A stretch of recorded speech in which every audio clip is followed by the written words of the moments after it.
Hey guys, welcome back to my YouTube channel. मेरा नाम है मानसी वर्मा और मैं लाई हूँ आप सबके लिए स्टेनोग्राफी के कंसेप्ट्स। तो पिछली वीडियो में हमने पढ़ा था कि स्टेनोग्राफी क्या होती है और स्टेनोग्राफी किसने लिखी है, किस पर डिपेंड करती है, और कॉन्सोनेंट्स क्या होते हैं, उनकी टाइप्स भी पढ़ी थी। कॉन्सोनेंट्स की लेंथ कितनी होती है, ये सब हमने पढ़ा था हमारी पिछली वीडियो में। तो आज हम पढ़ेंगे चैप्टर 1 द कॉन्सोनेंट्स, जो लिखा है प्रोफेसर स्वीट ने। स्टार्ट करने से पहले please like, share and subscribe my YouTube channel.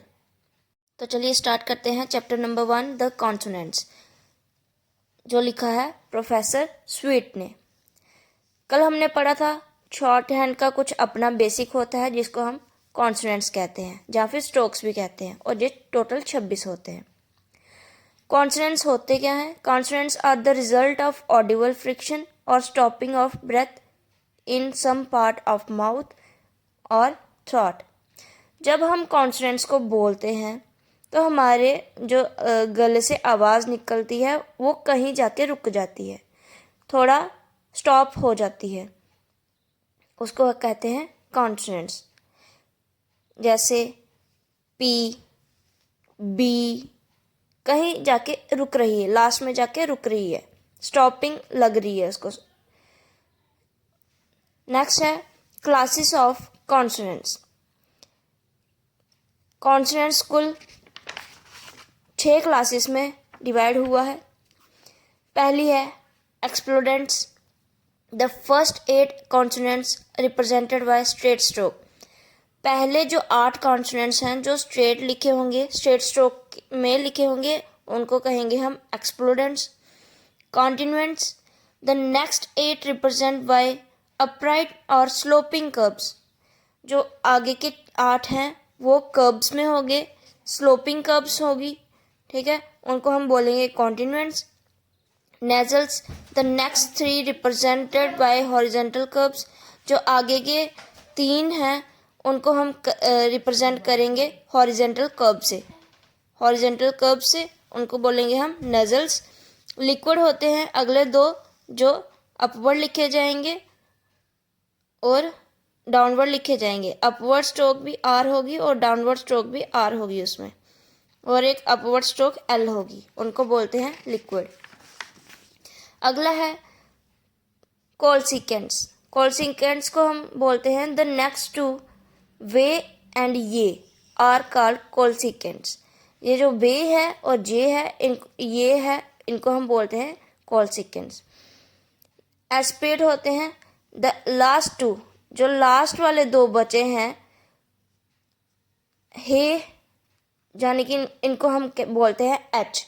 दोनों को एच बोलते हैं, लिखने का तरीका अलग है, एक को हम डाउनवर्ड लिखते हैं, एक को हम अपवर्ड लिखते हैं, इनको बोलते हैं एस्पिरेट। तो ये है हमारे कॉन्सोनेंट्स। टोटल 26 होते हैं।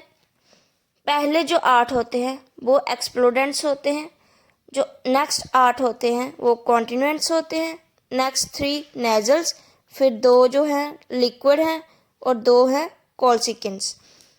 2 आगे लिखे हैं वो बाद में पढ़ते हैं। फर्स्ट है character P, stroke P, P पढ़ा जाता है इसको, और ये है पी। इसको लिखते कैसे हैं? इसको लिखते हैं डाउनवर्ड एंड लाइट फॉर्म में। हम स्टेनो में जहाँ शॉर्ट हैंड में जितनी भी स्ट्रोक्स या कर्व्स लिखेंगे वो लाइट होंगी या फिर डार्क होंगी, 2 तरीके की होंगी, लाइट होंगी या डार्क होंगी। वो हम डीपली आगे जाके पढ़ेंगे। पहले हम पी जो होता है वो लाइट होता है और डाउनवर्ड लिखा जाता है, और बी जो होता है वो डार्क होता है और डाउनवर्ड लिखा जाता है। टी जो होता है वो लाइट होता है और डाउनवर्ड लिखा जाता है। डी भी डाउनवर्ड होता है और डार्क लिखा जाता है। जे लाइट होता है, जे डार्क होता है डाउनवर्ड। के हॉरिजॉन्टल लिखा जाता है लाइट में, और जी लिखा जाता है डार्क में हॉरिजॉन्टल। उसके बाद आ जाते, ये थे एक्सप्लोडेंट्स जो कि स्ट्रेट स्ट्रोक में लिखे जाते हैं। अब हैं कॉन्टिन्यूएंट्स। कॉन्टिन्यूएंट्स हैं कर्व में लिखे जाते हैं, ये भी लाइट डार्क लिखे जाते हैं। पहली कर्व है एफ, ये लिखी जाती है लाइट में। नेक्स्ट कर्व है वी, इसको डार्क में लिखते हैं। देन इथ लाइट में, थी डार्क में। देन एस लाइट में, जी डार्क में। देन इश लाइट में, जो अगला जी है वो है डार्क में। ये जे जी है, ये जी है। और उसके आगे हैं नेजल्स। नेजल्स में हम हॉरिजॉन्टल लिखते हैं कर्व्स को। पहली कर्व है एम, उसको लिखेंगे हम ऐसे लाइट में। सेकंड है ऐसे, ये लाइट में होगी तो एन होगी और डार्क में होगी तो एन जी बन जाएगी, आई एन जी, इंग। इसको हम एन जी बोलेंगे, पढ़ेंगे हम इंग। अगली है लिक्विड।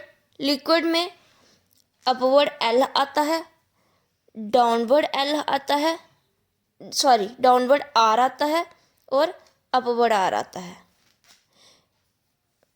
अपवर्ड एल, ये है अपवर्ड एल, ये है डाउनवर्ड आर, ए आर, और ये है अपवर्ड आर जिसको हम रे बोलते हैं। देन उसके बाद आता है वे। वे हम अपवर्ड लिखते हैं और ये हम अपवर्ड लिखते हैं, पर जो इनकी ये बनाई हुक्स बनाई हुई हैं ये ऑपोजिट होती हैं। वे की लेफ्ट साइड होती है और ये की राइट साइड होती है हुक। आगे जो दो बचे हैं वो हैं एस्पिरेट्स, जिनको हम डाउनवर्ड और अपवर्ड लिखते हैं। इन दोनों को हम एच बोलते हैं और हे बोलते हैं। एक हे डाउनवर्ड है, एक हे अपवर्ड है। और कॉन्सोनेंट्स को 3 डायग्राम्स में डिवाइड किया हुआ है ताकि हमें आसानी से याद हो सके। फर्स्ट डायग्राम में हम ऐसे बनाएंगे। इसमें ये जो लाइन है, ये जो स्ट्रोक दी हुई है, ये पी और बी की है।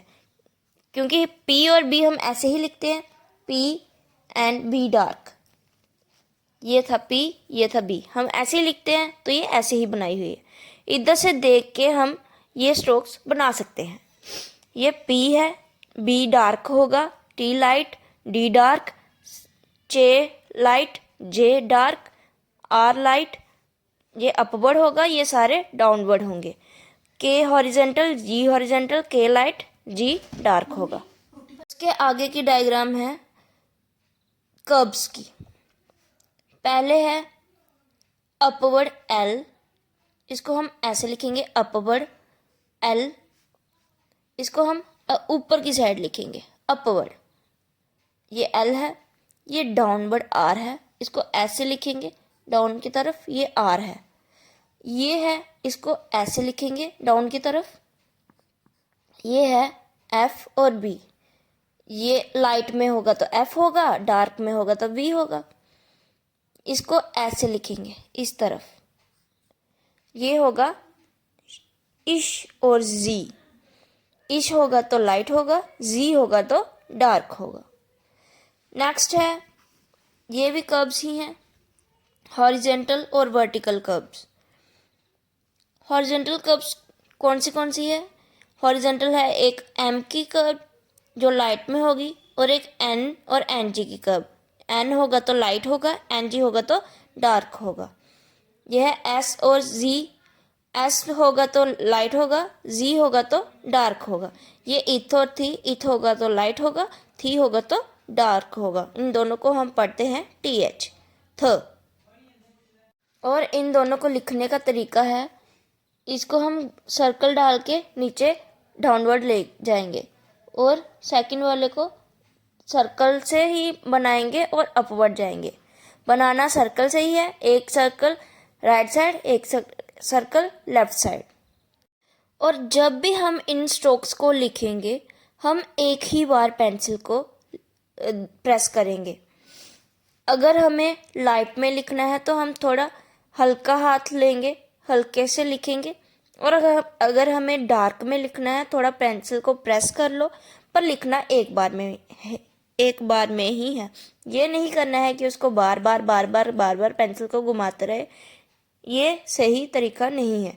हमें सिर्फ एक बार ही पेंसिल घुमानी है, वो प्रेस करके, ताकि डार्क हो जाए। लाइट लिखना है तो हल्का करके लिख लो, लाइट हो जाएगा।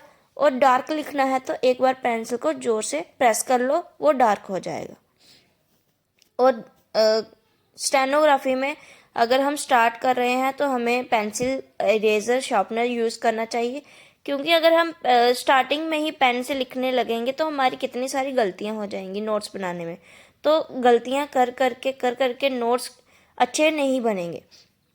जब हम एक लिखेंगे, नहीं यार गलत हो गया, ये कट कर देते हैं, दूसरा लिखेंगे, अरे यार ये भी गलत हो गया, क्योंकि हम अभी स्टार्ट कर रहे हैं। स्टार्ट करने में हमसे 100 गलतियां होंगी, अभी हमें स्ट्रोक बनाना भी नहीं आएगी अच्छे से। तो हमें पेंसिल यूज़ करनी है, क्योंकि पेंसिल को हम इरेजर से मिटा सकते हैं। अगर कुछ गलत हो जाए तो हम इरेजर से उसको साफ करके फिर से लिख सकते हैं।